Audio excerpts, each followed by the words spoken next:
Quer garantir um futuro tranquilo? Temos o investimento certo para você. Clique no link da descrição.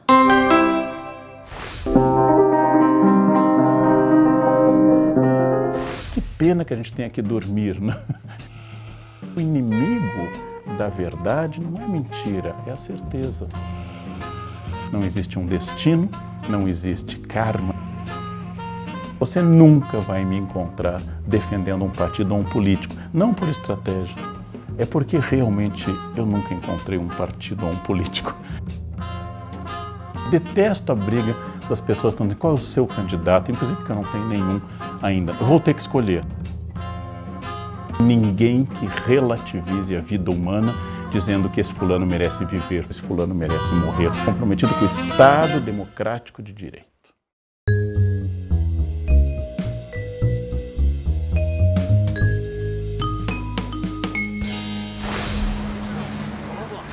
O país pode estar dividido, mas uma coisa é consenso e ninguém nega. A educação é prioridade no Brasil. Agora, quem é que se aventura a ser professor? Eu falo aventura, gente, porque olha só, ganha pouco, é pouquíssimo valorizado e as condições em sala de aula, então, nem se fale. Na minha família tá cheio de educador. Meu pai era, minha mãe é, minhas irmãs são. Eu já ouvi cada história. O entrevistado do É Pessoal de hoje é reconhecido no Brasil todo como professor. Sim, isto é possível. Agora, as aulas dele não são só nas salas de aula.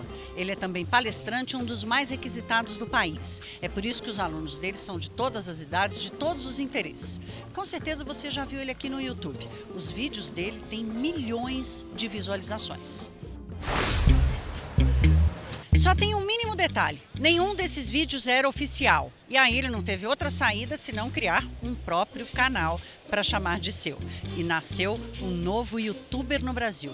Você pode até não conhecer, não ligar o nome à pessoa, mas ele é aquele tipo de gente, sabe, que quando começa a falar, todo mundo para ouvir. Como um bom professor. Leandro Carnal, eu não sei nem como te apresentar nessa sua nova fase de vida, youtuber, palestrante, professor. Como é que a gente te acredita nessa entrevista? Eu acho que o título mais antigo é o de professor, é o que eu mais gosto, é o que mais custou trabalho, diploma e estudo. Os outros são um pouco conjunturais. Dar aula para um sexto ano é mais difícil que ser palestrante, enfrentar uma reunião de pais é pior que ser youtuber. Então, professor antecede a tudo isso. Eu continuo dando aula na Unicamp, graduação e pós, mas a experiência de ter contato com o grande público, a grande mídia, a experiência da exposição midiática é uma experiência que, como tudo, tem seu ônus e seu bônus, seu lado bom e ruim. O lado bom é que suas ideias saem do nicho, da academia, da redoma. O lado ruim é que, de fato, nós temos uma cobrança ou qualquer coisa que eu digo se torna magnificada até em excesso. Eu não posso dar um tropeção em uma pedra, praguejar que alguém já disse que eu estou ferindo a geologia do solo e ofendendo a teologia dos céus. Sem dúvida que a exposição, ela torna a vida mais amplificada. Gente, isso aqui é inédito, hein? Leandro Carnal falando dele mesmo, porque ele fala sobre o Brasil, sobre os filósofos, sobre a vida, sobre o comportamento das pessoas, mas sobre ele mesmo E é na a primeira casa dele, vez. né? E na casa dele, porque nós estamos na casa do Leandro Carnal. Eu vi no teu Facebook que você tem mais de 1 milhão de seguidores, que é você mesmo que responde. Como é que você lida com essa reação maluca que as pessoas têm a tudo que a gente faz quando a gente se expõe? Eu aprendi, Thais, aprendi muito, porque é uma experiência para a qual eu não tinha preparo. Será que alguém tem? Não sei. Quando a gente olha para alguém que as pessoas suponham que seja um professor intelectual, tudo o que diz deve ser significativo. Se eu disser que mataram alguma personagem ilustre na periferia, mas daquele policial que foi na outra cidade, você não falou nada. Parece que eu preciso lamentar todas as violências, desde Caim e Abel até hoje, para que as pessoas se sintam satisfeitas. Porque trata-se de uma projeção delas, né? E elas me elogiam com uma coisa muito ambígua, que eu inclusive não gosto muito. Me dizem que eu gosto muito de você porque você diz tudo o que eu penso. Ela acaba de olhar para o espelho e dizer eu gosto muito de mim mesmo, e na projeção do espelho você representa esse alter ego. Eu gostaria que gostassem e não gostassem exatamente pelo que eu digo. Não pelo que eles acham que eu disse, ou pelo que eu deixei de dizer, ou por aquilo que eles supõem que eu poderia ter dito no lugar do que eu disse. O que me anima de fato não é quando eu vou dar uma palestra em um ambiente sofisticado, intelectualmente, mas é quando o porteiro me reconhece e me diz, o senhor falou do capítulo 18 de Maquiavel e eu fui ler. Eu acho isso muito bom. Ou que alguém que não seja do mundo acadêmico me diz, o senhor fala tanto do Hamlet que eu acabei lendo o Hamlet. Foi difícil, mas eu gostei. Isso me anima. Porque falar para intelectuais é o que eu faço desde a juventude. Né?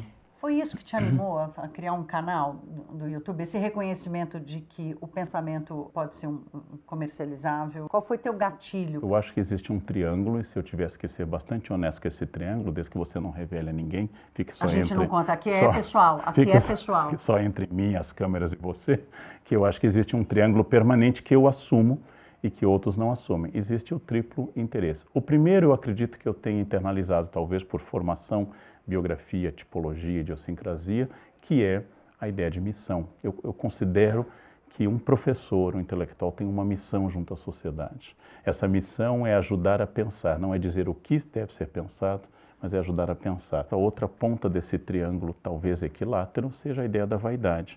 Ninguém que faz isso é atacado de humildade galopante. Eu jamais conheci uma pessoa humilde, gostaria de morrer conhecendo uma, mas não tive oportunidade ainda. Mas eu já conheci pessoas que administram bem a sua vaidade e as que são administradas pela sua vaidade. E a terceira, você tocou na sua questão. Eu acho que existe um interesse comercial, para o qual eu não tenho nenhuma resistência e nenhuma ideia de que seja errado, que eu acho que é aquilo que eu faço profissionalmente. Não é um erro que alguém ganhe dinheiro por aquilo que faz honestamente, de forma clara, pública, sem obrigar ninguém a ver. Então, acho que esse triângulo, a ideia de missão, que é a mais bonita, metafísica, a ideia de vaidade, que é a mais psicanalítica, e a ideia de interesse material, que é a mais concreta, eu acho que essas coisas se juntam para formar isso. A grande questão para responder não está em nenhuma das pontas desse triângulo.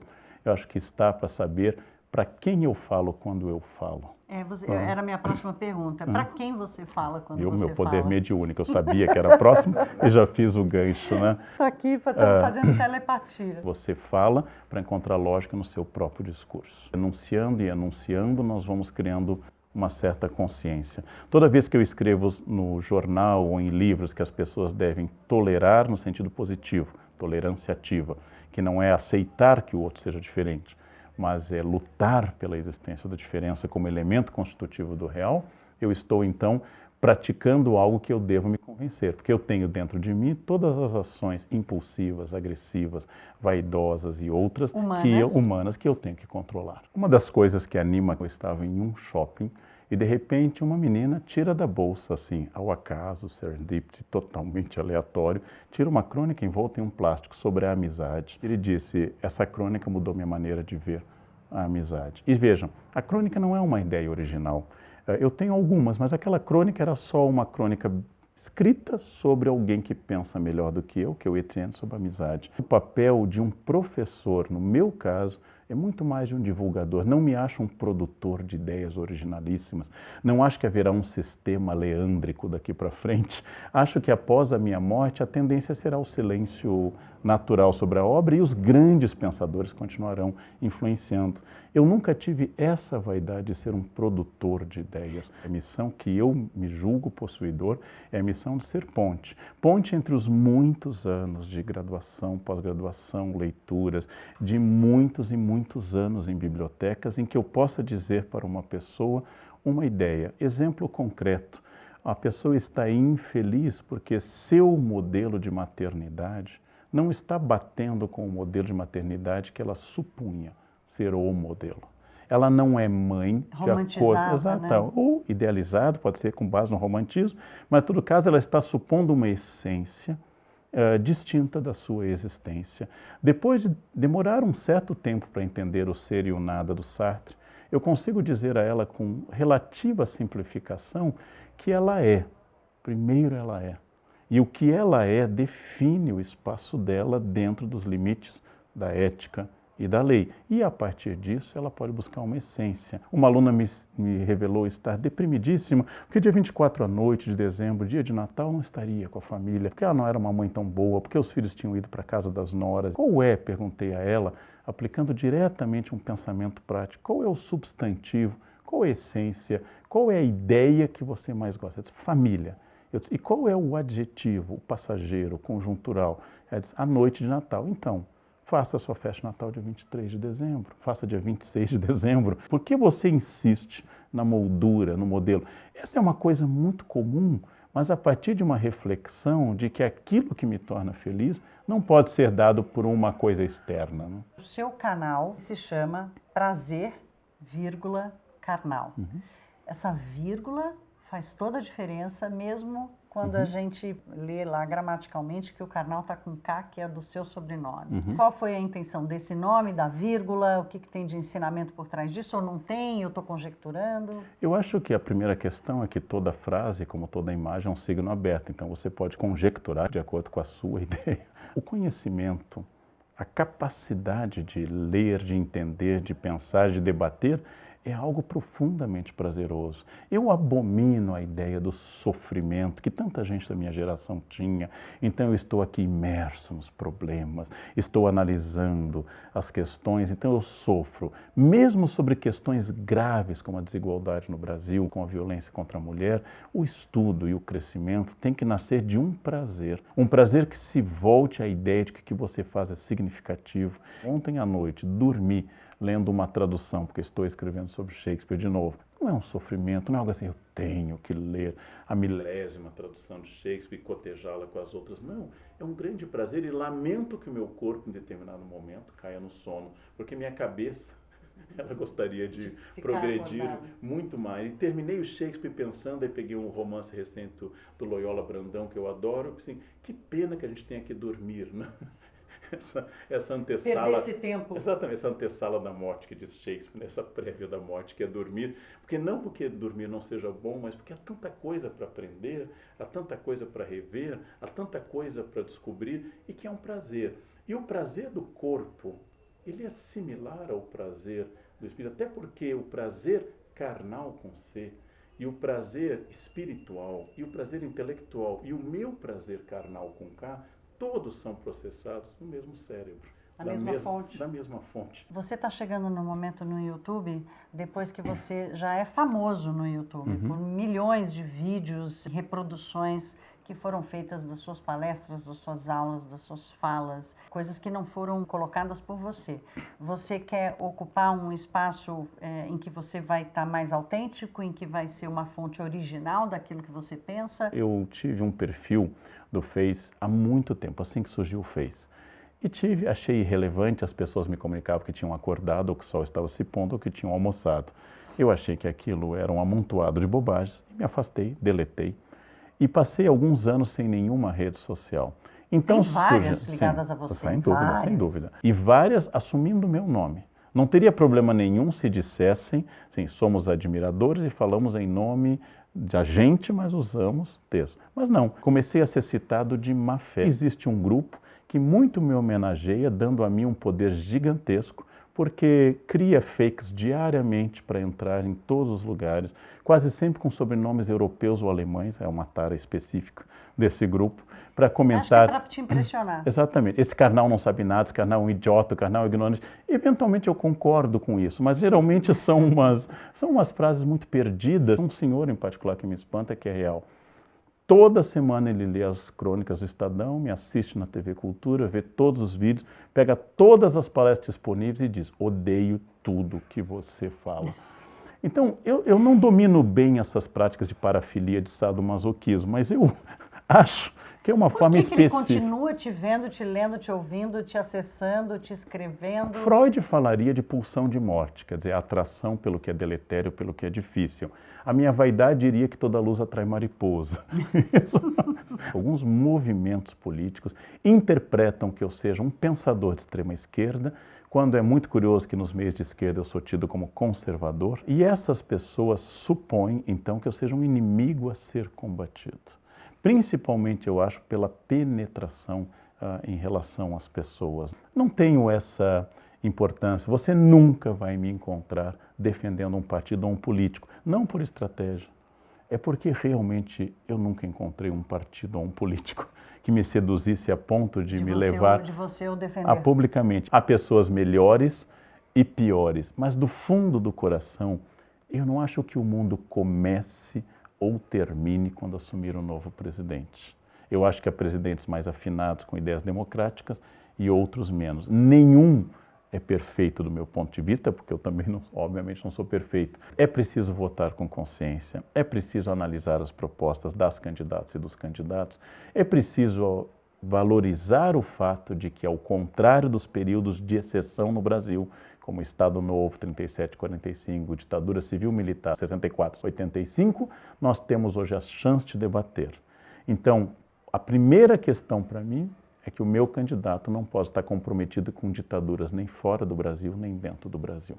Qualquer coisa do estilo, não, mas houve uma boa reforma agrária na Nicarágua, logo, o governo atual da Nicarágua metralhando as pessoas na rua é um dado menor diante disso, não. Então, o primeiro compromisso do meu candidato ou da minha candidata é dizer, eu sou umbilicalmente, organicamente, estruturalmente comprometido com o Estado democrático de direito. Ou seja, habeas corpus, pluripartidarismo, liberdade de imprensa e a existência de uma carta magna com poderes mutuamente compensadores um do outro. Pronto, esse é o primeiro. Agora vamos discutir o que é menor em relação a isso. Mais Estado ou menos Estado, liberalismo, intervencionismo e ninguém que relativize a vida humana dizendo que esse fulano merece viver porque tem tal compromisso, esse fulano merece morrer porque não tem esse compromisso, e alguém que seja estruturalmente comprometido contra o racismo, contra a desigualdade social, contra a violência contra mulheres e crianças. Depois disso, vamos discutir quem vai ser presidente do Banco Central. Nós já demos errado de todos os jeitos, com mais ou menos Estado. Então, para mim, isso é uma discussão secundária. Você é palestrante, agora você virou um youtuber, ou você vai usar o canal do YouTube para disseminar ainda mais as suas ideias? O próximo plano já tem ou você está focado no que você acabou de inventar? Bem, eu tenho um plano sempre de melhorar o que eu estou fazendo. Eu quero fazer daqui para frente menos livros, porque eu gosto muito de escrever. E eu acho que eu gosto tanto de escrever que eu entrei num... O que é fazer treino, menos livros? 2 por ano, por exemplo. Reduzir a carga para 2 livros por ano. Algo mais modesto, assim, mais despojado. Compreendo. Eu acho que fazer um texto que eu olhe, que eu possa revisar tantas vezes, que eu possa dizer, isto é a minha ideia. Se os outros não gostarem ou gostarem, isso é irrelevante, mas aqui está a minha ideia. Eu acho que ao escrever muitas vezes eu deixo de conseguir traduzir exatamente o que eu penso. Tem uma brincadeira no Rio Grande do Sul que não tem sentido aqui, me chamavam de Garibaldi no Rio Grande do Sul, porque é a cidade depois de Caxias. Então, eu não era Caxias, era Garibaldi. Eu era uma cidade além de Caxias. Eu li aqui na casa dele, gente, tem um jornal aqui, no papel, todo mexido. Fala pra gente do seu dia, porque aqui a gente... Esse jornal foi lido às 4 da manhã. Pessoal, 4 da manhã, você acorda às 4 da manhã ou você não tinha dormido ainda? Não, eu durmo cedo, eu sou excelente de cama, eu deito e durmo. Eu preciso de 4 ou 5 horas de sono. Eu preciso ler 2 jornais pelo menos por dia. Eu tenho o hábito de ler alguns jornais estrangeiros. Infelizmente tem um limite de línguas. Por exemplo, eu tenho que ficar no Al Jazeera. Limite de línguas ele deve falar só 6, 7. Não, eu tenho que ler Al Jazeera em inglês, porque infelizmente não leio árabe. Então, Al Jazeera eu tenho que ler um grande jornal da Índia que eu acesso pela internet e um da China, mas tem que ser em inglês, porque infelizmente meu mandarim é fraco e meu japonês se limita a sushi, sashimi.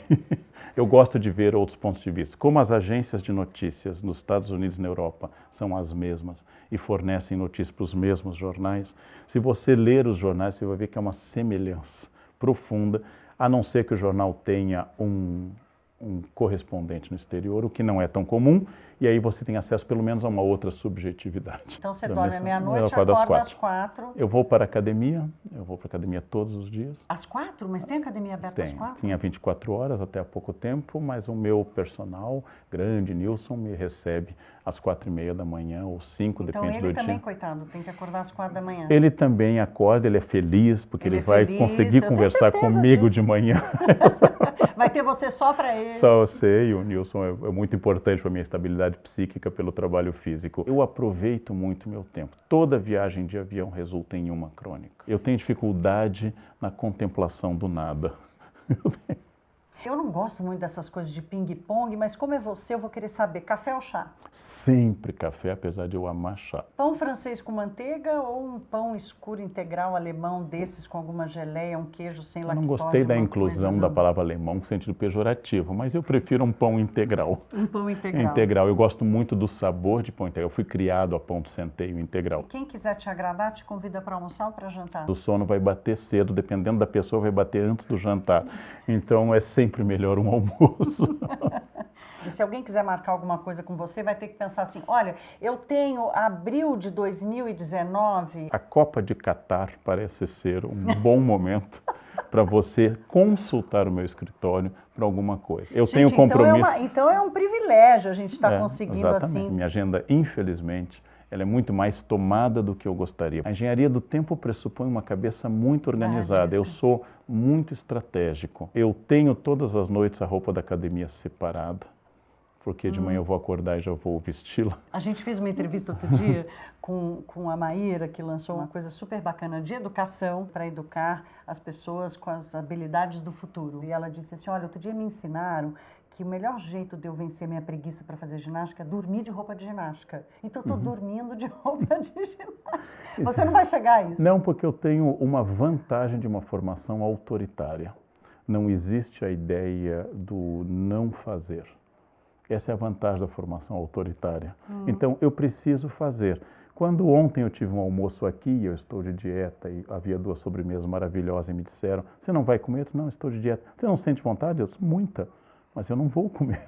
E pronto. Qual que é a desvantagem de uma formação Todo o resto, são 20 anos de psicanálise para tentar me equilibrar, todo o resto. Mas você está de dieta, você está tão magrinho. Por que você acha? Vamos agora falar de novo da minha estratégia. Eu falo a mesma coisa, exatamente, claro, porque a mesma coisa de pedir pão de queijo com coca. E a grande questão é que todo amigo e toda pessoa faz a mesma função que Satanás, né? Vai, só um pouquinho, você pode. Eu assim ouço funciona muito Satanás, minha Ele vai tentar pelo bem, nunca pelo mal, né? Então você está bem, um quindim, não vai fazer... Você já leu tanto, né? Deixa, vai, não precisa... Leitura queima calorias? Eu não sei, mas leitura é um esforço. Inclusive eu fico suado dependendo do texto. É um esforço de tensão interna. E a leitura funciona exatamente como a dieta. Em geral, o que é agradável faz mal e o que é desagradável faz bem. Eu esqueci o que eu ia te perguntar. Meu Deus, era uma pergunta tão boa. Como é que alguém esquece? Ai, porque Como eu estou querendo fazer várias perguntas para você e eu estou pensando no tempo, nisso e naquilo, vários temas. Que temas que você quer tratar no seu canal? Nós decidimos começar por religiões. Por quê? É um tema fascinante, é um tema que eu gosto muito e tenho certo conhecimento. Queremos falar de temas que também toquem questões delicadas, misoginia, racismo, homofobia em geral, e vamos vendo o resultado se as pessoas estão entendendo a mensagem. Para mudar a linguagem, eu tenho horror à catequese, eu tenho horror à imposição de uma ideia. Eu acredito no princípio que Nietzsche diz que o inimigo da verdade não é mentira, é a certeza. Mesmo alguém que possua a verdade, será que ela existe? Essa pessoa se torna insuportavelmente agressiva. Por isso que eu gosto da incerteza, da dúvida, do princípio gerador, ainda que eu seja historiador e não filósofo, do princípio gerador da filosofia, que é a dúvida, a desnaturalização do mundo, desnaturalizando tudo. Eu vou entender que não é da natureza feminina ser submissa, não é da natureza de negro ser alguma coisa, não é da natureza de A ou B, mas é uma construção histórica, que é uma construção social e que se foi feita por homens, pode ser desfeita por homens, ou seja, não existe um destino, não existe karma, não existe algo superior a mim, existem apenas ações, reações, opções, pensamentos. Fiz um setor que fala de uma certa curadoria, falando de livros, obras de arte, músicas que me tocaram. O canal é um sucesso muito grande desde o início, teve milhares de inscritos em pouco tempo. E acreditamos que isso possa ser uma maneira das pessoas discutirem que não seja a maneira como o Brasil está discutindo hoje, classificando, adjetivando, excluindo e chamando o outro de psicopata. Você está comprando grandes brigas, né? Porque até para chegar à conclusão do que é preconceito, as pessoas estão brigando, né? Mas acho que essa é uma briga boa, né? Eu acho que não se pode omitir diante de uma briga que envolve, por exemplo, uma questão como racismo. Racismo é uma questão enorme no país, é uma questão fundamental. Algumas lutas valem muito a pena dar a vida, mas há outras como briga de trânsito que são idiotas. Mesmo você tendo razão ou não tendo, a chance de você sair perdendo é muito grande. Né? Leandro Carnal é um homem sofisticado? Depende da comparação. Comparado com a Rainha Elizabeth II ou comparado, sei, com outra pessoa, para não ofender ninguém, né? Eu acho que eu tenho hábitos culturais que podem ser chamados de sofisticados, apesar dessa palavra já conter um julgamento. Sim. Ela já contém uma posição prévia. Eu acho que à medida que você lê muitas coisas, você já não gosta de qualquer coisa. Eu venho de um ambiente de classe média interiorano. Eu fui a pessoa que no passado tomou vinho alemão de garrafa azul e elogiei. Então Maria, hoje, eu sei, somos dois, todo mundo tem um podre no armário, um esqueleto no armário. Live from Milch. Exatamente. Não diga o nome que ele aparece de novo, ele vem.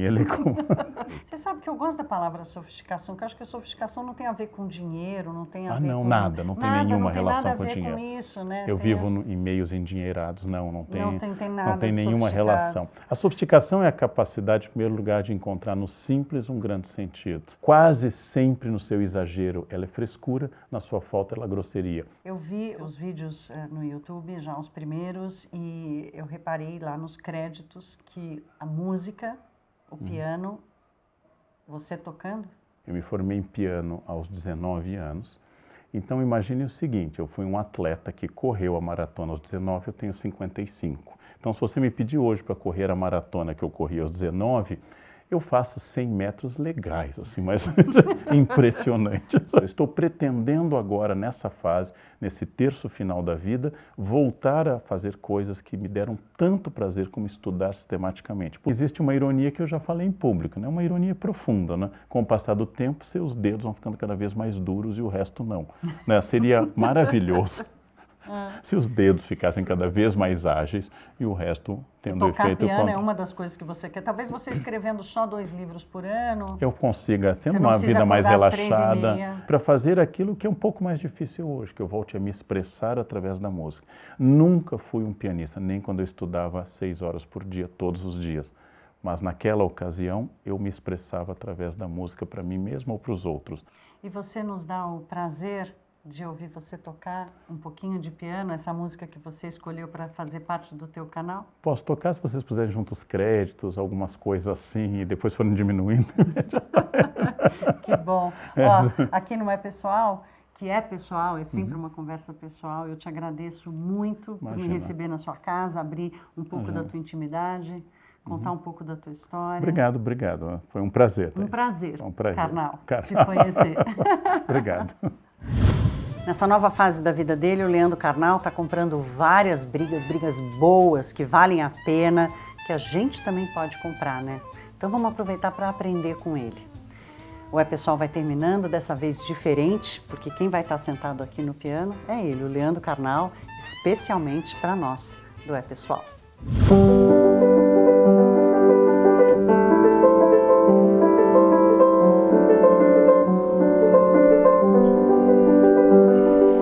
Qual foi a música que você escolheu para o canal e por quê? Essa eu escolhi Jesus, a Alegria dos Homens, não sei exatamente.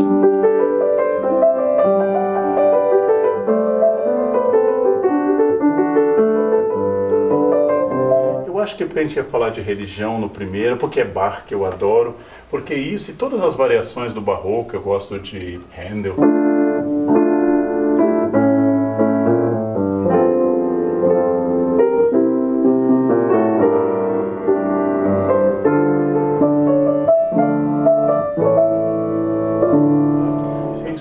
Mas por enquanto é só botar o fone de ouvido, escutar a mim mesmo tocando e pegando um vinho. À medida que os dedos vão cansando, o vinho vai produzindo e vai parecendo cada vez melhor. Que bom, querido, que prazer. Super obrigada. Tudo musiquinhas fáceis de quem já não estuda há muitos anos. Desamater. Aí ele entendeu. Achei que os jovens não falassem brasileiro. Também com todos os interesses. E eu esqueci o resto. Eu também, já. Sou eu e o Simba, assim. Vamos lá? Espera aí, eu tenho que trocar de mão. Tem mais de milhões. Mais de milhões é ótimo.